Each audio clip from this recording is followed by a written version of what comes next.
Hello. You've caught me feeling nostalgic, but for the noughties. Alarming, I know, because that must mean the noughties are now far enough in the past that we can look back on them and make nostalgic noises like, Usually when you talk about nostalgia, especially on a PlayStation channel, it's for the 90s, isn't it? You know, memory cards and user manuals and that PS1 demo disc with the T-Rex on it. But recently I've been getting that tingly, wistful longing for things post-millennium, helped I'm sure by Nathan Dave's ongoing playthrough of Metal Gear Solid 3 and also this legacy dynamic theme I've brought back on my PS4.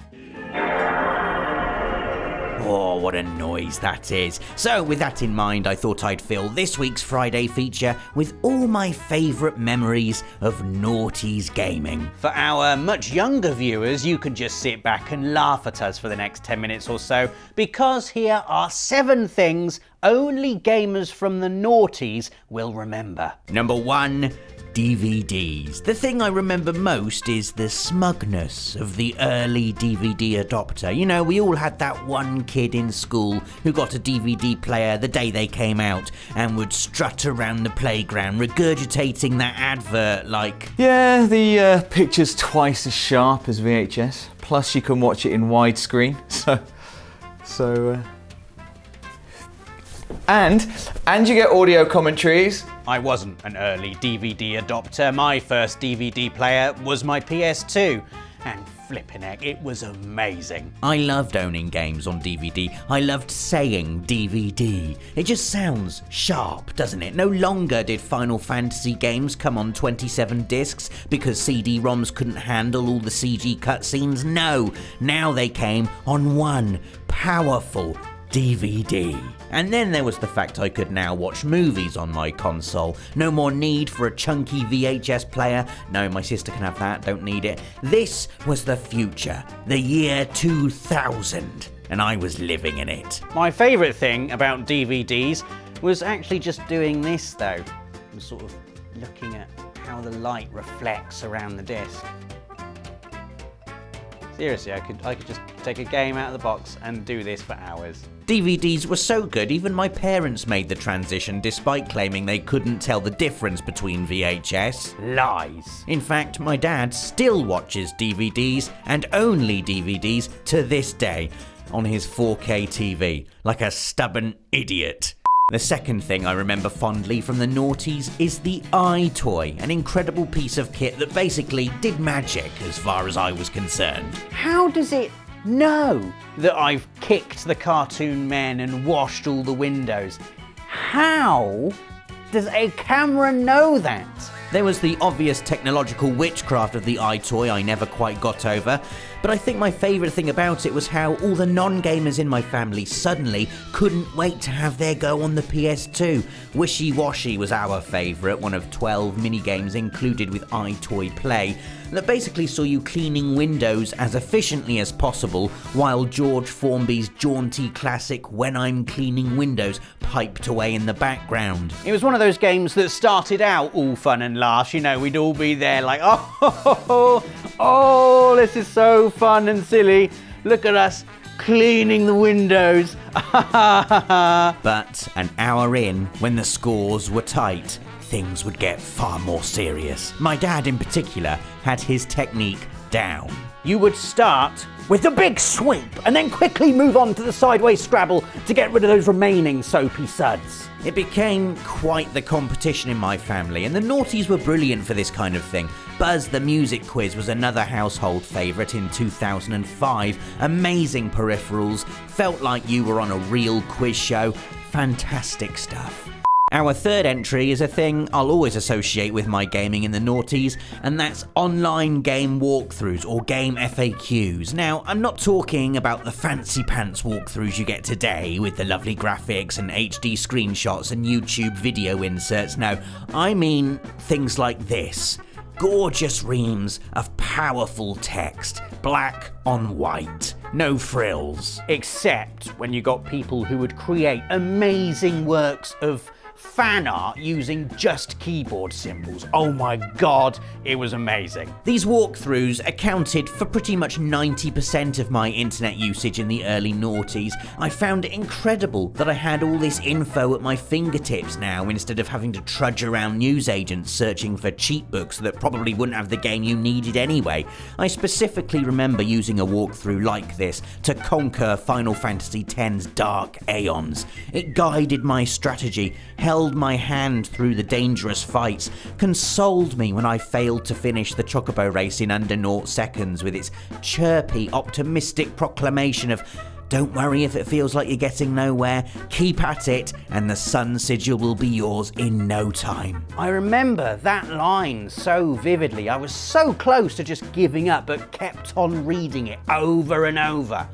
Keep at it. And so I did. Man, I loved these guides. They were always so thorough, so expertly written. They were inspiring, and so one day I decided to have a crack at writing one myself. It was for Final Fantasy VIII, a game I knew inside out. The guide was by me, for me, I never expected to publish it or anything. I just wanted to record a walkthrough in the same style as those guides I admired.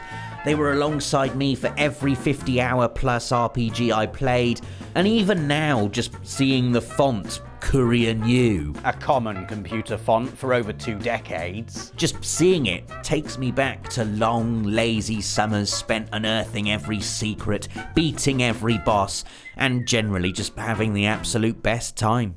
Entry 4. Waiting for actual hours to download one trailer. Now, in the early noughties, high-speed internet was not a thing. Younger viewers probably can't imagine a time where downloading a trailer would take any longer than a few seconds. Heck, you probably don't even know why we're talking about downloading trailers. You just watch them on YouTube, obviously. 1080p, 4K even, easy peasy. Back in 2003, however, this was not the case. Back in 2003, I still had dial-up. Also in 2003, I really wanted to watch this new Kingdom Hearts 2 trailer that had just dropped, and it was 32 megabytes. 32 megabytes! Time to get downloading. Total time remaining, 2 hours, 36 minutes. No joke, it genuinely took that long to download. And people under 15, because dial-up used the same bit of wire as your phone line, you couldn't make or receive calls on the landline while the internet was in use. And a landline, people under 12, is like a mobile phone that stays in your house and is forever plugged into the wall. So yeah, after 2.5 hours of patiently waiting while trying to placate my mother who wanted to make a phone call and so wasn't quite as patiently waiting, I got to watch the 2.5-minute trailer for Kingdom Hearts 2. Worth it. Number 5, Guitar Hero, and the obsession that followed. We're in the middle of the noughties now, PS3 is only a year away, but instead of getting all excited about what I'd be playing on the next generation of console, I was becoming a rock star. Guitar Hero arrived like a lightning bolt from a clear sky. I didn't even care about guitars, really. Rhythm action games were nothing but 30-minute curiosities as far as I was concerned. I shouldn't have cared. And yet, for months, it was all I and what seems like an entire generation of gamers could think about. I went round to my friend's house, and instead of me watching him playing the latest RPG, we'd race through the story on Guitar Hero, unlocking all the songs, gradually improving our technique, finding our favourite tracks, and outscoring each other by fine margins, passing the guitar peripheral at the end of each round, and basking in the unrivaled sense of immersion and wish fulfillment. Guitar Hero was everything in the noughties. Everyone knew about it. Much like IToy, even people who weren't usually interested in games wanted to play it. I remember the thrill of graduating up the difficulty levels, of reaching that point where your hand finally moved across to the orange button and you felt like Brian frickin' May. During this time, no other game got close to my PS2, not even Final Fantasy or Metal Gear Solid. This was Guitar Hero time. Our 6th entry is a thing I look back on with great amusement.